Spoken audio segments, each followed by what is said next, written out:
गति एवं दूरियों का मापन।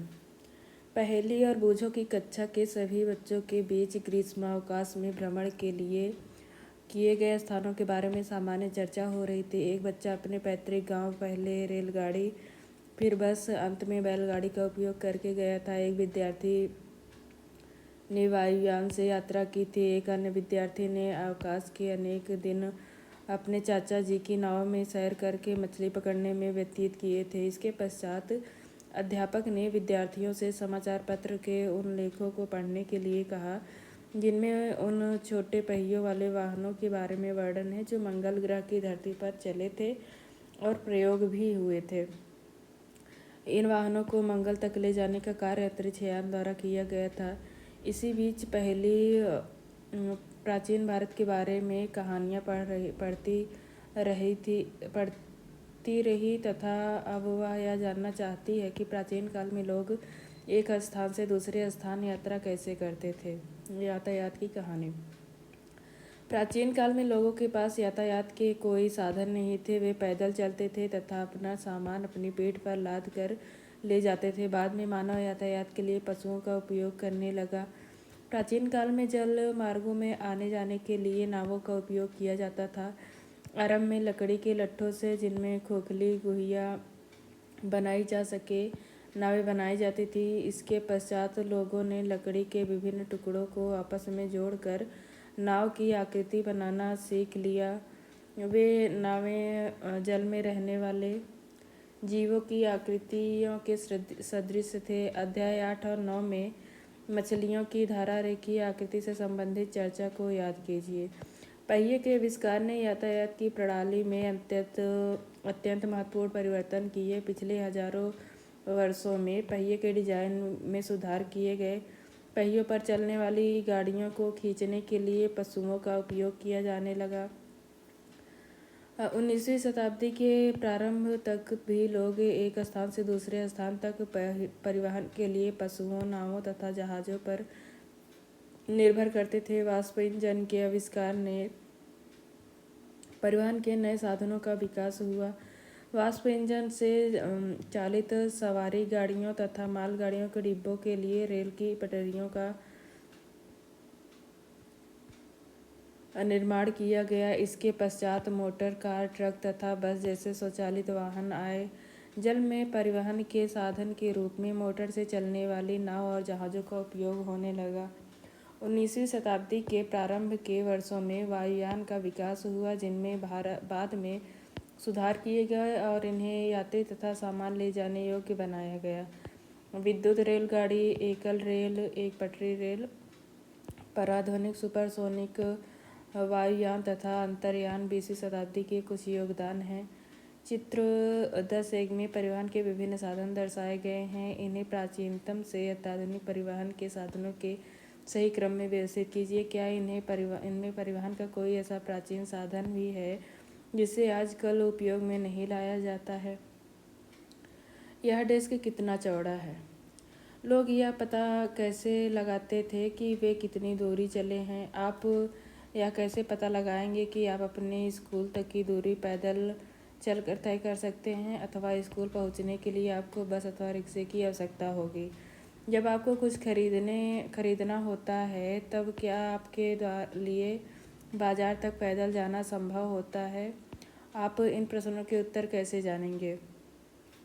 कोई स्थान कितना दूर है यह प्रायः जानना महत्वपूर्ण होता है ताकि हम यह अनुमान लगा सकें कि वहां पहुंचने के लिए हम कैसे जाएंगे। पैदल चलकर, बस से, रेलगाड़ी से, पानी के जहाज से, वायुयान से अथवा अंतरिक्ष यान लेना होगा।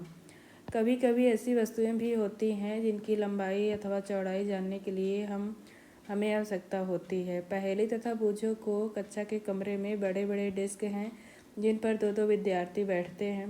पहेली तथा बूझो एक डेस्क पर साथ साथ बैठते हैं, परंतु बहुधा उनमें एक इस बात को लेकर झगड़ा होता रहता है कि उसका दूसरा साथी डेस्क के अधिक भाग का उपयोग कर रहा है। अध्यापक के सुझाव पर उन्होंने डेस्क की लंबाई मापने का निश्चय किया। डेस्क के ठीक बीच में एक चिन्ह बनाया गया तथा डेस्क को दो बराबर भागों में बांटने के लिए एक रेखा खींची। ये दोनों ही अपने मित्रों के साथ गिल्ली डंडा खेलने के शौकीन हैं और बूझो तो सदैव ही अपने पास एक गिल्ली और डंडा रखता है। यहाँ चित्र 10-2 में देखिए उन्होंने गिल्ली और डंडा का उपयोग करके डेस्क की लंबाई मापने का प्रयास कैसे किया है। ऐसा लगता है कि डेस्क की लंबाई 2 डंडे की लंबाई तथा 2 गिल्ली की लंबाई के योग के बराबर है।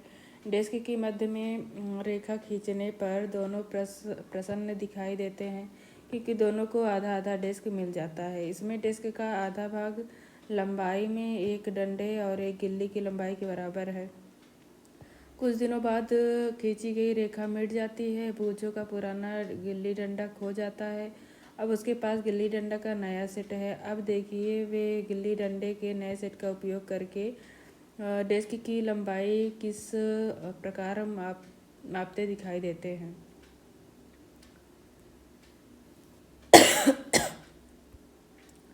हेलो। जब डेस्क की लंबाई गिल्ली डंडे के नए सेट से मापी गई डेस्क के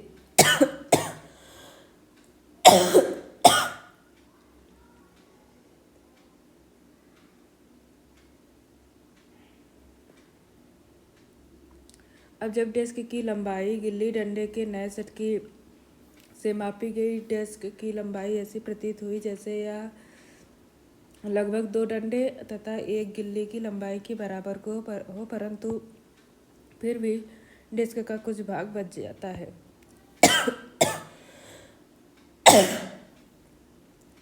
यह तो एक गिल्ली की लंबाई से कम है। अब क्या करें। आप पहेली और बूझो को क्या सुझाव देंगे ताकि वे डेस्क की पूरी लंबाई माप लें। क्या वे लंबाई मापने के लिए क्रिकेट के विकेट या गुल्लियों का उपयोग कर सकते हैं, अथवा आप सोचते हैं कि ऐसा करने से वैसी समस्या उत्पन्न हो सकती है। वह एक कार्य कर सकते हैं। एक छोटी डोरी लें और उस पर 2 चिन्ह लगाएं।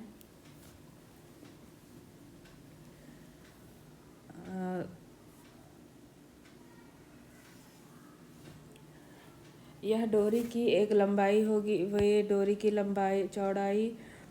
लंबाई के पदों में माप सकते हैं। वे इस डोरी का उपयोग डोरी की लंबाई से कम दूरियों को मापने में किस प्रकार कर सकते हैं।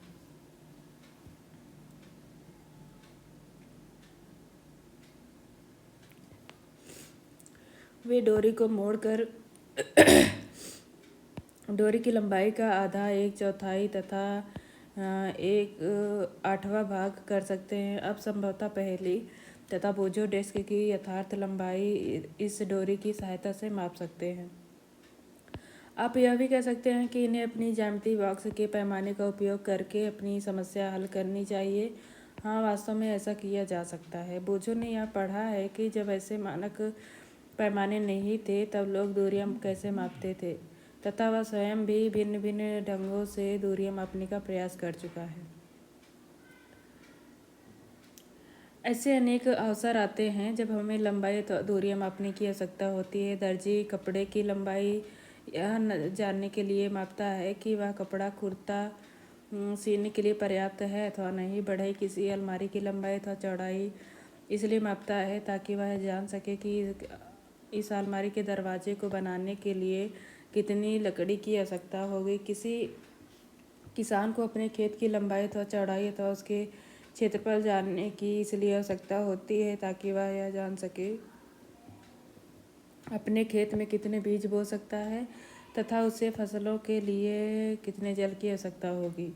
यदि आपसे पूछा जाए कि आपकी लंबाई कितनी है, तब आप एक ऐसी सरल रेखा की लंबाई बताएंगे जो आपके सिर से आपके पैर तक की एड़ी तक की रेखीय लंबाई के बराबर हो। यह कमरा कितना लंबा है, यह डेस्क कितना लंबा है, दिल्ली लखनऊ से कितनी दूर है, पृथ्वी चंद्रमा से कितनी दूर है। इन सभी प्रश्नों में एक बात समान है, ये सभी 2 स्थानों के बीच की दूरी से संबंधित हैं। 2 स्थान मेज के 2 किनारे की तरह पास पास हो सकते हैं। इसके विपरीत 2 स्थान जम्मू और कन्याकुमारी की तरह एक दूसरे से बहुत दूर भी हो सकते हैं।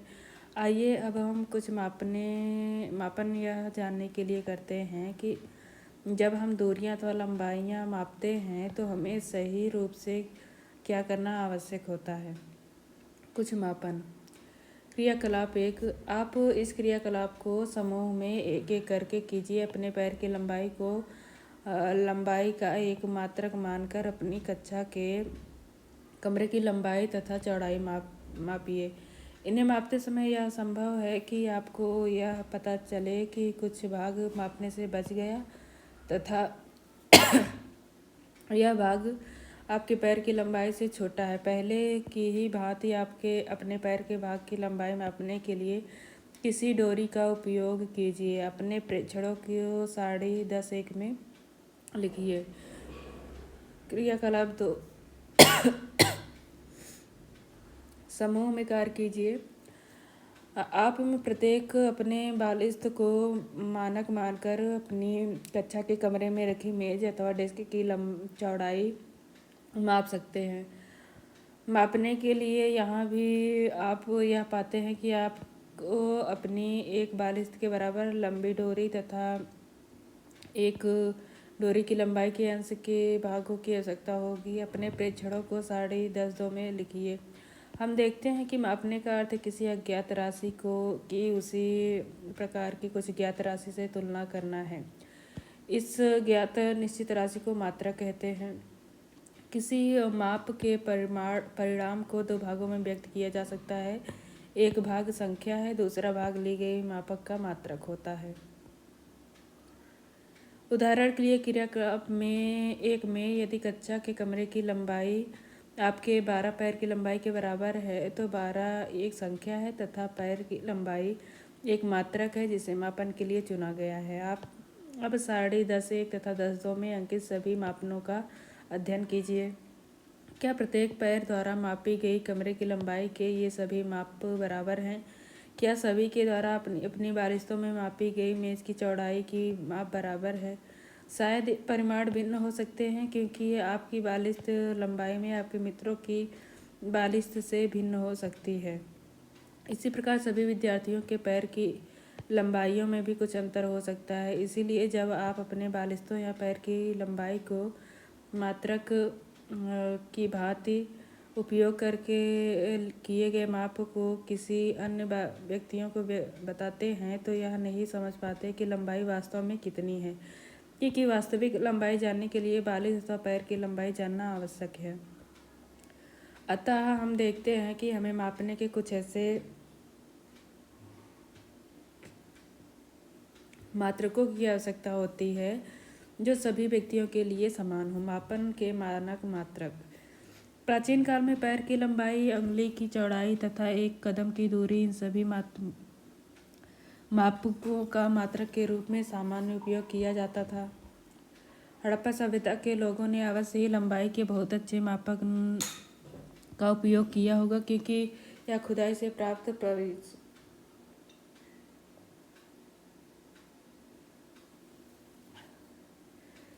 परिशुद्ध ज्यामितीय संरचनाओं को देखने से प्रमाणित होता है।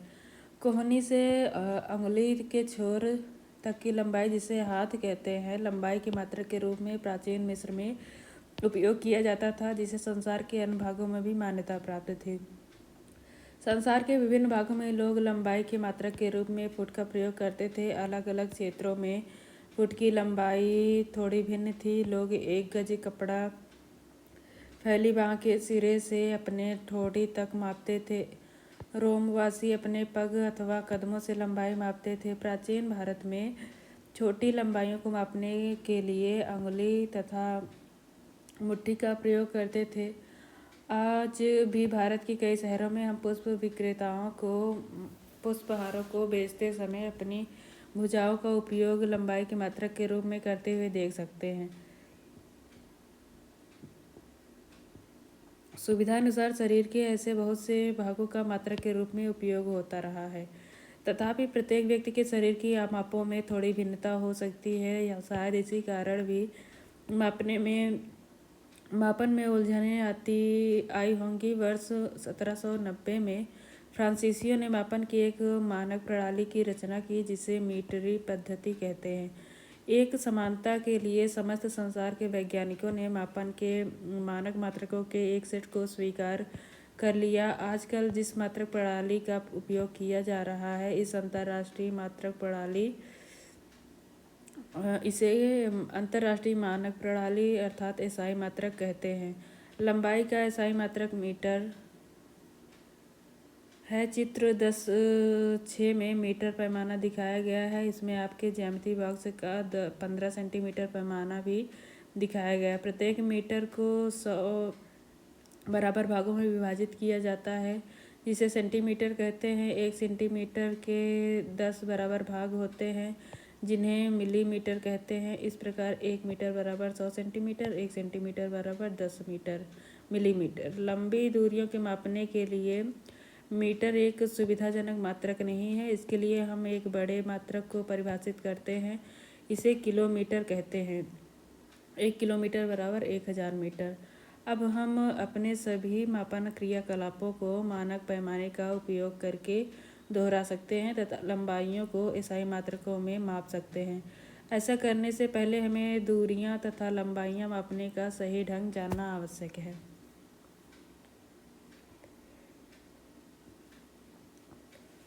लंबाई की यथार्थ माप।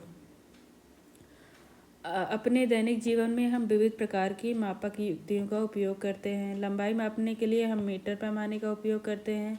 दर्जी मापक फीते का उपयोग करता है जबकि कपड़े के व्यापारी मीटर छड़ काम में लाते हैं। किसी वस्तु की लंबाई मापने के लिए आपको किसी उपयुक्त युक्ति का चयन करना चाहिए। उदाहरण के लिए किसी वृक्ष का घेर अथवा अपने सीने की माप के लिए आप मीटर पैमाने का उपयोग नहीं कर सकते। ऐसी मापों के लिए मापक फीता अधिक सुविधाजनक होता है। छोटी लंबाइयाँ जैसे आपकी पेंसिल की लंबाई मापने के लिए आप अपने ज्यामिति बॉक्स के 15 सेंटीमीटर पैमाने को काम में ला सकते हैं। लंबाई मापते समय हमें निम्नलिखित सावधानियां बरतने की आवश्यकता होती है। चित्र 10.7 में दिखाए अनुसार पैमाने को वस्तु के संपर्क में इसकी लंबाई के अनुदिश रखिए। कुछ पैमाने के सिरे टूटे हो सकते हैं। आप इन पैमाने के शून्यांक स्पष्ट नहीं देख सकते। ऐसे प्रकरणों में पैमाने के शून्यांक से माप लेने से बचिए। आप पैमाने का कोई अन्य पूर्णांक जैसे 1 सेंटीमीटर काम में ला सकते हैं। तब आपको दूसरे सिरे के पाठ्यांक से इस पूर्णांक के पाठ्यांक को चाहिए। उदाहरण के लिए चित्र 10.8 में एक सिरे का पाठ्यांक 1 सेंटीमीटर है, दूसरे सिरे का पाठ्यांक 14.3 सेंटीमीटर अतः वस्तु की लंबाई 14.3 - 1 अर्थात 13.4 सेंटीमीटर है।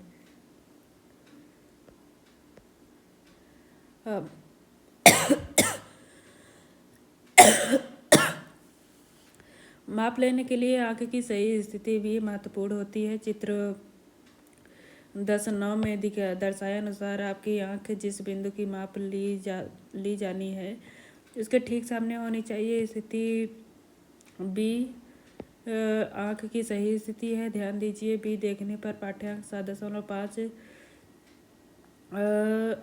सेंटीमीटर है। स्थितियों ए और सी से पाठ्यांक भिन्न हो सकते हैं। क्रियाकलाप 3 अपने सहपाठी की ऊंचाई वाले बालिस्तों और फिर मीटर पैमाने का उपयोग करके मापिए। इसके लिए अपने सहपाठी को दीवार के साथ पीठ रखकर खड़ा होने के लिए कहिए। उसके सिर से ठीक ऊपर दीवार पर एक चिन्ह अंकित कीजिए। अब फर्श से दीवार पर बने इस चिन्ह तक की दूरी पहले अपने बालिस्त से और फिर मीटर पैमाने से मापिए। अन्य सभी विद्यार्थियों से इस लंबाई को इसी प्रकार मापने के लिए कहिए। सभी प्रेक्षण सारणी 10.3 में लिखिए। विभिन्न विद्यार्थियों द्वारा प्राप्त परिणामों का ध्यान से अध्ययन कीजिए। कॉलम 2 में परिणाम एक दूसरे से भिन्न हो सकते हैं क्योंकि विद्यार्थियों के बालिस्तों की लंबाई एक दूसरे से भिन्न हो सकती है। अब कॉलम 3 के परिणामों को देखिए, जिसमें सभी मापें मानक पैमाने द्वारा ली गई हैं।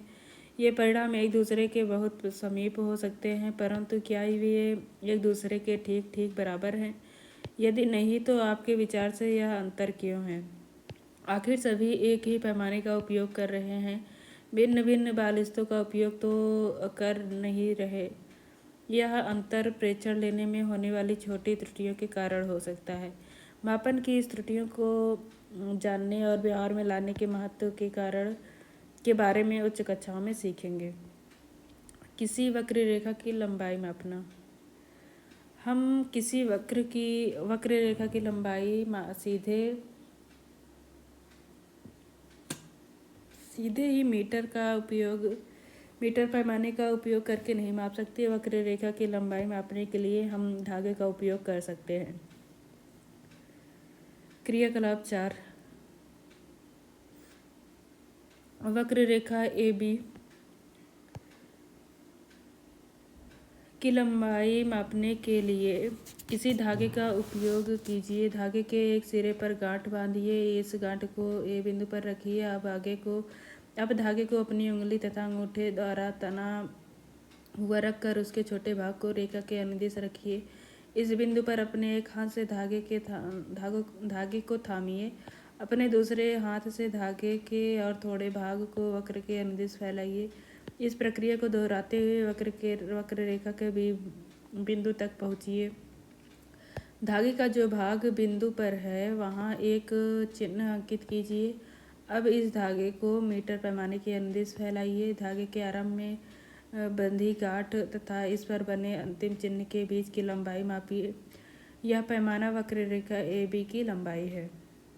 हमने देखा कि यह सुनिश्चित करने के लिए कि हम दूरियां तथा लंबाइयों की यथार्थ माप ले रहे हैं, हमें बहुत सी सावधानियां बरतनी पड़ती है।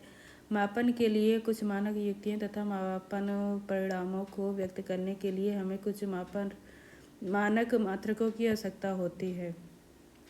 हमारे चारों ओर गतिशील वस्तुएं। क्रियाकलाप 5। उन वस्तुओं के बारे में सोचिए जो आपने हाल ही में देखी है। इनकी सूची सारणी 1-4 में बनाइए। आपकी घर, एक उड़ती चिड़िया, विराम घर, मेज, घड़ी, एक उड़ती चिड़िया, घड़ी में सेकंड की सुई आदि। सूची में स्कूल का बस्ता, मच्छर, मेज, कुर्सी पर बैठे व्यक्ति, इधर उधर जाते लोग आदि हो सकते हैं। इसके अतिरिक्त तितलियाँ, कुत्ते, गाय, आपका हाथ, छोटा बच्चा, जल में मछली, घर, फैक्ट्री, पत्थर, घोड़ा, गेंद, बल्ला, चलती रेलगाड़ी, सिलाई मशीन, दीवार, घड़ी, घड़ी की सुइयाँ भी हो सकती हैं। आप जितनी भी लंबी सूची बना सकते हैं बनाइए। इनमें से कौन गतिशील है और कौन विराम है? आपने यह कैसे निश्चित किया कि कोई वस्तु गति में है अथवा विराम में? आपने यह देखा होगा कि चिड़िया कुछ समय पश्चात पहले स्थान पर दिखाई नहीं देती, जबकि मेज उसी स्थान पर है। इस आधार पर आपने यह सुनिश्चित किया कि कोई वस्तु गति में है अथवा विराम में। आइए हम किसी चींटी की गति को ध्यान से देखते हैं। कोई ऐसा स्थान चुनिए जहाँ चींटियाँ हों। इस स्थान के निकट कागज की एक बड़ी शीट फैलाकर इस पर कुछ चीनी रखिए। चींटियाँ इस चीनी की ओर आकर्षित होंगी तथा आप शीघ्र ही इस कागज की शीट पर बहुत सी चींटियों को रेंगते हुए देखेंगे। किसी एक चींटी के लिए जब वह कागज की शीट पर तुरंत रेंग चुकी हो, पेंसिल से उसकी स्थितियों के निकट छोटे छोटे चिन्ह अंकित कीजिए। जैसे जैसे यह कागज पर रेंगती जाएगी, आप उसकी स्थिति पर चिन्ह अंकित करते जाइए। कुछ समय के पश्चात कागज की शीट को इधर उधर हिलाकर इस पर से चीनी एवं चींटियाँ हटा दीजिए। यह विभिन्न बिंदुओं जिन्हें आपने कागज पर अंकित किया था को तीरों द्वारा जोड़कर चींटी की गति की दिशा बताइए। अब वह हर बिंदु जिसे आपने अंकित किया है कुछ सेकंडों के समय अंतराल में चींटी ने कहाँ कहाँ गति की है को दर्शाता है। गति किसी वस्तु की स्थिति में किसी प्रकार के परिवर्तन जैसी दिखाई देती है। क्या आप ऐसा नहीं मानते? क्रियाकलाप 5 में वस्तुओं के समूह बनाते समय आपने घड़ी, सिलाई की मशीन अथवा बिजली का पंखा जैसी वस्तुओं को किस समूह में रखा? ये वस्तुएं एक स्थान से दूसरे स्थान पर गति कर रही हैं? नहीं। क्या आप इनके किसी भाग में कोई गति देखते हैं? पंखे की पंखुड़ियाँ अथवा घड़ी की सुइयाँ कैसे गति करती हैं? क्या इनकी गति चींटी अथवा रेलगाड़ी की गति जैसी है? आइए अब हम कुछ प्रकार की गतियाँ देखते हैं जिनसे हमें इन विभिन्न प्रकार की गतियों को समझने में सहायता मिलेगी। गति के प्रकार। आपने सीधी सड़क पर किसी वाहन की गति अथवा किसी परेड में सिपाहियों की मार्च पास्ट की गति अथवा किसी गिरते पत्थर की गति का प्रेक्षण किया होगा।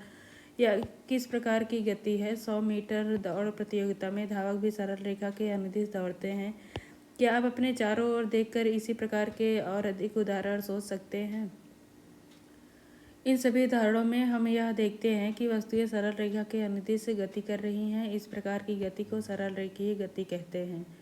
क्रियाकलाप। एक पत्थर लीजिए, इससे एक धागा बांधिए तथा अपने हाथ से इसे तेजी से घुमाइए। पत्थर की गति को ध्यान से देखिए। हम देखते हैं कि पत्थर वृत्तीय पथ के अनुदिश गति करता है। इस गति में पत्थर को आपके हाथ से दूरी समान रहती है। इस प्रकार की गति को वर्तुल गति कहते हैं। बिजली के पंखे की पंखुड़ियों पर अंकित किसी चिन्ह की गति किसी घड़ी के सेकंड की सुई की गति के वर्तुल गति के उदाहरण है।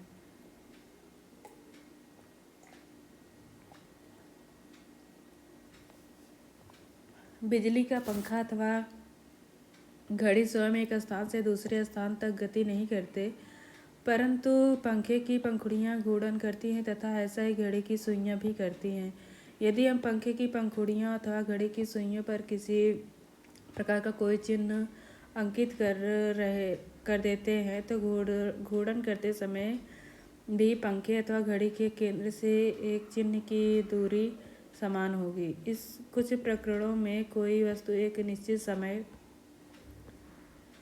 अंतराल के बाद अपनी गति को दोहराती है। इस प्रकार की गति को आवर्ती गति कहते हैं।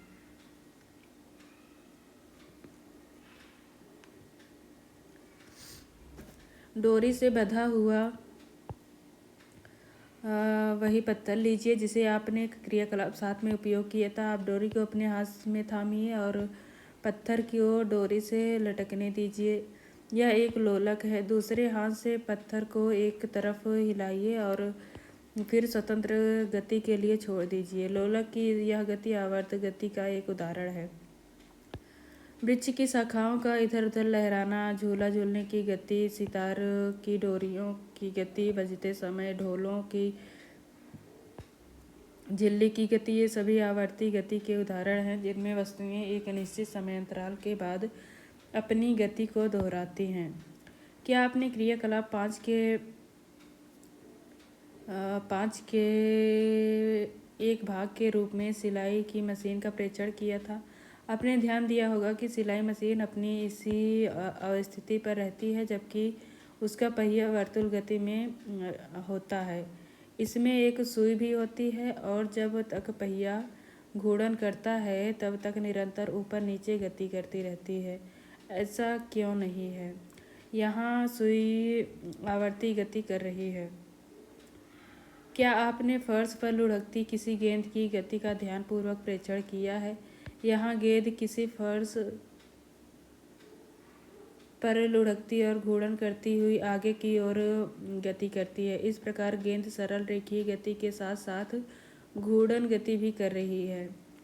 क्या आपने ऐसे अन्य उदाहरण भी बता सकते हैं जिनमें वस्तु की गति विभिन्न प्रकार की गतियों से मेल करती है?